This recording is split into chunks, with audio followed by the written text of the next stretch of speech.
学霸想约静香周日去高景山赏花共度2人世界，完全不把正主大雄当回事，竟然头上已然绿油油。大雄决定心动不如行动，要把2人的故事改写成3人的，火急火燎冲回家，可育儿机器人又跑去约会了。大雄只好自己动手偷用备用口袋，可口袋没发现，倒是有个垃圾桶。但蓝胖子的东西绝非凡品，只是随手一掏就收获2只竹蜻蜓，再来掏几下就是个道具大丰收。回到家的蓝胖子都惊呆了，这年头小孩都学会捡破烂了。而这些道具都是一次性用品，因为便宜嘛。既然废品用不成，大雄就想开口要备用口袋，可大雄是出了名的乱用道具，蓝胖子因此可没少吃苦。这次说啥也不借了，看着蓝胖子不帮自己开挂逗小三儿，大雄自知必败无疑，只能垃圾桶中捡漏。还真就有能用的竹蜻蜓。大雄想背着学霸带静香赏花，可静香要留下来看家，良辰美景怎能少了静香？大雄随手一掏，拿出分身锤，就要用它狠心敲静香。但静香可不想体验什么大锤80，可当敲出褪色的分身后，也算解了燃眉之急。毕竟道具虽旧，还可以凑合用，这下就有人看家了。至于学霸，大雄选择闭口不谈，如果不出意外的话，要出意外了。大雄2人刚上天，就开始了快乐转圈圈。在一次次激情撞击后，静香率先掌握了2手道具的操作指南，那就是放松放松再放松。大雄试着放空自我，可惜转得更疯狂了。2人就这样跌跌撞撞，终于看到了高景山。2人找了一片悬崖落下，赏着美丽花海，嗅着清新空气，有此良辰美景，那必须要有顿小烧烤。大雄从垃圾桶中拿出美式桌布，要靠这张破桌布给静香一个管饱的丰盛下午茶。既然白嫖，大雄就要点个够。顿时桌布铺满美食，可大雄刚下口，拉面中竟出现了甜点。静香的三明治就更夸张了，竟是饺子馅儿，就连果冻都是咖喱味儿。一场自助餐还没开始就已结束。虽然这场约会有些小失败，但大雄的心意已打动了静香。2人带上竹蜻蜓，决定踏上回家之旅。可竹蜻蜓彻底失控，带着2人坠入深山。深山中本就有猛兽出没，更何况现在天色渐暗。但大雄手中至少还有个道具垃圾桶，这次就拿出了任意门，本想去静香家，可大门一开，竟来了个原地穿越。想再次尝试，就直接变成了暴力拆除。这时远方传来狼叫，大雄觉得自己表现的机会来了。大雄打头阵，带着静香寻找出路。可大雄走路不看道，就玩起了自由落体。这一摔虽很疼，可当着妹子的面，再苦再疼也要忍着。听说静香体寒，大雄掏出变装相机。静香生怕2手道具又坑人，决定让大雄当小白鼠。虽说2人未来注定是一对儿，可至少也不能现在干柴烈火呀。大雄拿出时光包袱巾，当起了临时短裤，也不怕某处变成金针菇。再拿出方位磁石，只要说出想去的地方，方位磁石就会给出正确方向。磁石一通旋转，指出了静香家的方位。方位虽对，却没考虑地形，换成蒸汽火车头，想要它变成神行太保，一口气跑到家。火车头一声长鸣，可惜只冒烟，直接淹没了2人。这时黑暗中的一束光，是蓝胖子带来的回家之光。为了给大雄教训，蓝胖子将大雄变小，扔到了荒野求生的盆景中，这里遍布各类猛兽，一个不小心就可能成为晚餐肉。经过这个教训，大雄会改掉乱用道具的习惯吗？不要走开，下集更精彩。小夫原本只是看不惯秀恩爱，耍耍嘴皮子就把官配给拆了。他没想到受刺激的大雄去和一朵花过2人世界了，这是看破红尘了吗？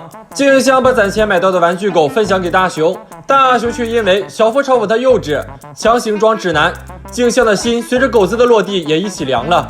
再加上小夫在一旁添油加醋，大雄顿时觉得世界末日到了。蓝胖子对大雄这种行为早就习以为常了，想到这回真要祝孤生了，大雄哭得凄凄惨惨戚戚。蓝胖子也是不忍心，说有一朵带刺玫瑰可以帮他们和好，这朵玫瑰要养到花开才有用。蓝胖子反复强调他很难栽培，大雄却只当是小菜一碟。刚要上手，玫瑰冒出一股煞气，冲着大雄就是一发隔壁剧组的绝招，原来是嫌弃他手脏。大雄洗了手回来，脸上又挨了一招种子机关枪，这回是牙没刷，大雄把牙都刷反光了，还是被打成了筛子。头可断，血可流，发型不能乱，玫瑰也很懂行。大雄小心翼翼地拿起玫瑰，这才没被打。蓝胖子告诉他，玫瑰开花之后就能去掉人心中的刺，然后就可以重归于好。为了静香，大雄充满了斗志，跑去接了满满一壶水来。可是还没开始浇，玫瑰就冲着他一阵狂喷。原来玫瑰要喝真正的农夫山泉，有点甜。大雄想让它早点开花，蓝胖子建议给玫瑰整点肥料，大雄跑去拿了一瓶牛奶来，自以为可以给玫瑰补充营养，结果他煞气更重了，开始狂轰滥炸。要不是老妈手快就要破相了，大雄和蓝胖子只能在他的怒吼声中带着玫瑰逃走。其实所谓的肥料就是土，蓝胖子咋不早说呢？大雄听说唱歌也有用，刚开口就挨了一发。不知道如果是胖虎来唱歌，玫瑰的反应会如何？大雄再也不信蓝胖子这个猪队友，独自带着玫瑰跑去公园里划船，无意中帮玫瑰清理了叶子上的虫子，玫瑰竟然有了开花的迹象。小夫看到大雄对着一朵花傻笑，感叹没有物质的爱情就是一盘散沙。大风吹过，大雄又帮玫瑰挡住风。就在蓝胖子赶过来的那一刻，玫瑰在耀眼的光中盛开了，还长出了3根刺。蓝胖子正在为大雄而高兴，却忘了跟小咪的约会。小咪压根儿不听他解释，蓝胖子只好含泪用自己的一生跪求大雄把玫瑰借给他用，反正一共可以用3次，大雄就给他了。蓝胖子和小咪道歉后，刺掉了下来，小咪又开始和蓝胖子贴了，因为他心里的刺也没了。大雄抱着玫瑰赶去找静香，却撞见马上就要被胖揍一顿的小夫。大雄越是藏着掖着，胖虎就越生气，只能拿出。随着刺的掉落，胖虎瞬间就好声好气的放他走了。这下只剩1次机会了。大雄看到了静香的背影，转过一个墙角就找不到她了。路过空地，却看到了似曾相识的剧情。他本想装作没看见，可到头来他还是把玫瑰给了小正太，让他向小萝莉道歉。小正太说完对不起，最后1根刺也掉了下来，两人重归于好了。大雄这才发现静香就站在一旁，刺已经没有了，但他还是大声向静香说出了对不起。静香等的其实就是这句真诚的道歉。温馨不过3秒，小夫把玫瑰抢走了，冲着胖虎的屁股就是一脚，然后又夹住他的头发给他画鬼脸。看到胖虎生气了，小夫马上举起了玫瑰，可是胖虎的铁拳终究还是落了下来。那么小伙伴们在犯错的时候会主动道歉吗？不要走开，下集更精彩。跟所有的童话故事一样，后妈和坏姐姐出发参加舞会，唯独留下了灰姑娘一人。难道穷人就不配拥有爱情吗？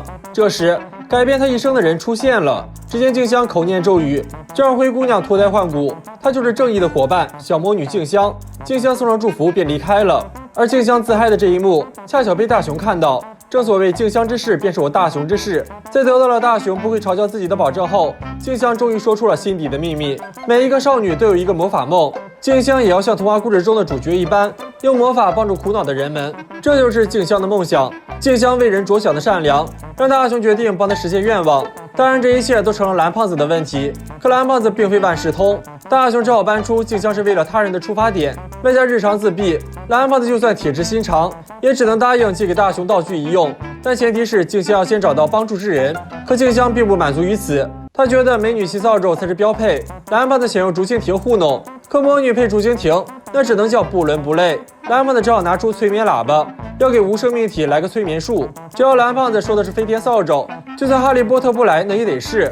扫帚一飞冲天，却忘记了带上静香。蓝胖子只好为静香重新做一个。这次虽然成功了，可静香并不是个成熟的魔法师，想要驾驭扫帚还需勤加练习。在一次次失败中，静香助跑登地，终于飞了起来。静香躲避障碍物，再一次提升高度，终于有了魔女的样子。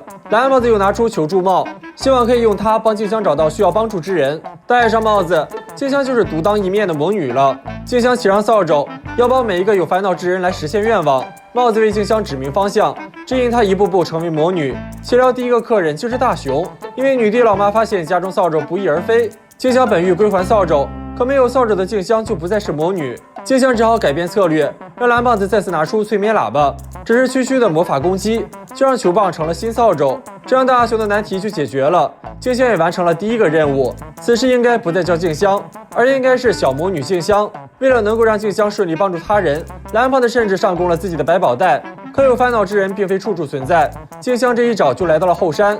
长时间的飞行让静香身体酸痛，就在这时，帽子又给出了方向，而这次的求助人是虎父二人。静香的闪亮登场，正合了两人意。因为自己的恶作剧惹怒了家中老妈，可静香也难断家务事，更何况错的本就是虎父二人，而魔女只站在正义的一面。帽子再次给出指引，此时一个小女孩正在哭泣。作为魔女，静香选择出手相助。小女孩本要去参加朋友的生日趴，可小礼服都被妈妈洗了。为了满足小女孩的愿望，静香拿出换装相机，就为女孩换了装。可惜的问题也随之而来，到朋友家至少需要1个小时。小女孩再次嘤嘤哭泣，静香再次拿出任意门，选择送人上门，这样小女孩就能参加生日趴了。再次完成任务的喜悦，让静香渴望帮助更多的人。静香这一帮就忙到了深夜。大雄望着窗外，终于等到了静香的凯旋归来。这样充实的一天对静香意义深重，这也让大雄有了帮助他人的冲动。可大雄要帮之人，竟是回家太晚无法进门的静香。那么小伙伴们觉得大雄能完成任务吗？